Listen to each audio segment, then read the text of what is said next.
৪৭ বছর পর বাংলাদেশ দ্বিতীয়বারের মতো এশিয়ান কাপে খেলার সুযোগ পেয়েছে। এটা সত্যিই বাংলাদেশের ফুটবল ভক্তদের জন্য এক বিশাল আনন্দের ব্যাপার। এর সঙ্গে আরও একটি বড় আনন্দের খবর হলো, বাংলাদেশ ফুটবল ফেডারেশনের তথ্য অনুযায়ী ২০২৭ এশিয়ান কাপে বাংলাদেশের হয়ে বাংলাদেশি বংশোদ্ভূত ৮ জন প্রবাসী ফুটবলার খেলতে পারেন। আর মজার ব্যাপার হলো, এই ৮ জনই বিদেশে বেড়ে উঠেছেন এবং ভালো মানের ক্লাবে ফুটবল খেলেছেন। তাহলে চলুন দেখে নেওয়া যাক সেই ৮ জন খেলোয়াড় কারা। নাম্বার ৮, ফারহান আলী ওয়াহিদ। ফারহান আলী ওয়াহিদ ইংল্যান্ডে বেড়ে ওঠা বাংলাদেশি বংশোদ্ভূত তরুণ ফুটবলার। তিনি মূলত উইঙ্গার হিসেবে খেলেন এবং ফুলহ্যামের একাডেমিতে নিজের ফুটবল ক্যারিয়ার গড়ে তুলেছেন। বর্তমানে সিনিয়র ফুটবলে অভিজ্ঞতা অর্জনের জন্য তিনি বোরহ্যাম উডে লোনে খেলছেন। তার সবচেয়ে বড় শক্তি হল গতি, ড্রিবলিং, ওয়ান অন ওয়ান এবং প্রতিপক্ষের ডিফেন্স ভেঙে আক্রমণ তৈরি করা। বয়স কম হওয়ায় সামনে উন্নতির অনেক সুযোগ রয়েছে। বাংলাদেশের জাতীয় দলের সুযোগ পেলে ২০২৭ এশিয়ান কাপে খেলার সম্ভাবনা তার রয়েছে। Number 7, Zidane Yusuf. Zidane Yusuf ইংল্যান্ডের লন্ডনে বেড়ে ওঠা বাংলাদেশি বংশোদ্ভূত তরুণ সেন্টার ব্যাক। প্রায় ১.৯৩ মিটার উচ্চতার কারণে রক্ষণভাগে তার শারীরিক উপস্থিতি বেশ শক্তিশালী।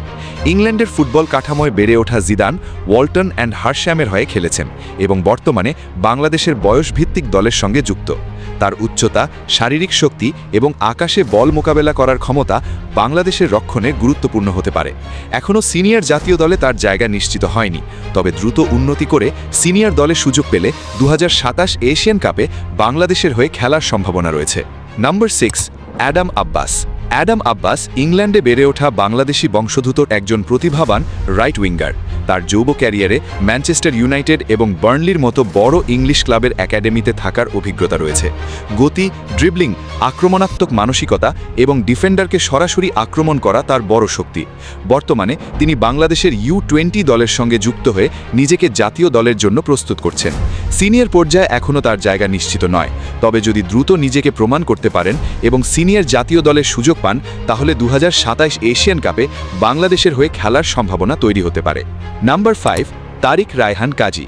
তারিক রায়হান কাজী ফিনল্যান্ডে বেড়ে ওঠা বাংলাদেশের অভিজ্ঞ ডিফেন্ডার। তিনি মূলত সেন্টার ব্যাক, তবে রাইট ব্যাক হিসেবেও খেলতে পারেন। বর্তমানে তিনি পারো এফসিতে খেলছেন এবং বাংলাদেশের জাতীয় দলের হয়েও ইতোমধ্যে আন্তর্জাতিক ফুটবলের অভিজ্ঞতা অর্জন করেছেন। শারীরিক শক্তি, রক্ষণাত্মক দক্ষতা এবং একাধিক পজিশনে খেলার ক্ষমতা তাকে দলের জন্য গুরুত্বপূর্ণ করে তুলেছে। অন্যদের তুলনায় তার সবচেয়ে বড় সুবিধা হল জাতীয় দলের হয়ে খেলার অভিজ্ঞতা। তাই ২০২৭ এশিয়ান কাপে বাংলাদেশের হয়ে মাঠ কাঁপাবেন তারিক রায়হান কাজী। নাম্বার 4, জায়ান আহমেদ। জায়ান আহমেদ যুক্তরাষ্ট্রে বেড়ে ওঠা বাংলাদেশি বংশোদ্ভূত তরুণ লেফট ব্যাক। আধুনিক ফুটবলে একজন ফুল ব্যাকের যেসব গুণ প্রয়োজন, তার মধ্যে গতি, আক্রমণে উঠে আসা এবং রক্ষণে দ্রুত ফিরে আসার ক্ষমতা তার অন্যতম শক্তি। যুক্তরাষ্ট্রের ফুটবল কাঠামোয় বেড়ে ওঠার পর তিনি বাংলাদেশের জাতীয় দলের সঙ্গে যুক্ত হয়েছেন এবং আন্তর্জাতিক ফুটবলের অভিজ্ঞতাও অর্জন করেছেন। বাম প্রান্তে তার উপস্থিতি বাংলাদেশকে আক্রমণে বাড়তি বিকল্প দিতে পারে। তাই ২০২৭ এশিয়ান কাপে বাংলাদেশের হয়ে মাঠ কাঁপাবেন জায়ান আহমেদ। নাম্বার 3, ফাহমেদুল ইসলাম।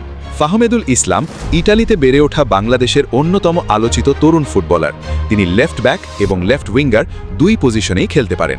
ইটালির স্পেজিয়া ও স্যাম্পডোরিয়ার যুব কাঠামোয় বেড়ে ওঠার পর তিনি সিনিয়র ফুটবলেও অভিজ্ঞতা অর্জন করেছেন। গতি, বল নিয়ন্ত্রণ, ড্রিবলিং এবং আক্রমণাত্মক মানসিকতা তার বড় শক্তি। সবচেয়ে গুরুত্বপূর্ণ বিষয় হল, বাংলাদেশের সিনিয়র জাতীয় দলের হয়েও তিনি ইতোমধ্যে আন্তর্জাতিক ম্যাচ খেলেছেন। তাই অন্য তরুণদের তুলনায় তার জাতীয় দলে জায়গা পাওয়ার সম্ভাবনা বেশি।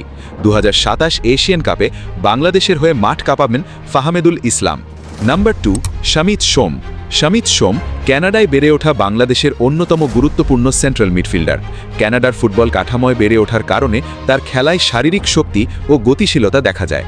মাঝমাঠে বল দখল, ট্যাকল, প্রতিপক্ষের আক্রমণ থামানো এবং সতীর্থদের জন্য বল তৈরি করা তার গুরুত্বপূর্ণ গুণ। বাংলাদেশের জাতীয় দলের হয়েও তিনি ইতোমধ্যে আন্তর্জাতিক ফুটবলের অভিজ্ঞতা অর্জন করেছেন।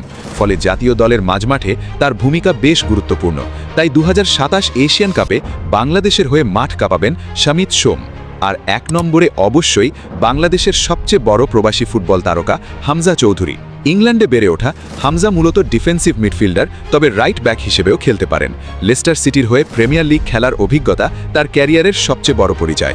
ট্যাকল, প্রেসিং, বল পুনরুদ্ধার, প্রতিপক্ষের আক্রমণ ভেঙে দেওয়া এবং মাঝমাঠ নিয়ন্ত্রণে তার দক্ষতা অসাধারণ। বাংলাদেশের জাতীয় দলের হয়েও তার অভিষেক হয়ে গেছে এবং কি বর্তমানে বাংলাদেশের সেরা ফুটবলার হামজা চৌধুরী। তাই 2027 এশিয়ান কাপে বাংলাদেশের হয়ে মাঠ কাঁপাবেন হামজা চৌধুরী কি?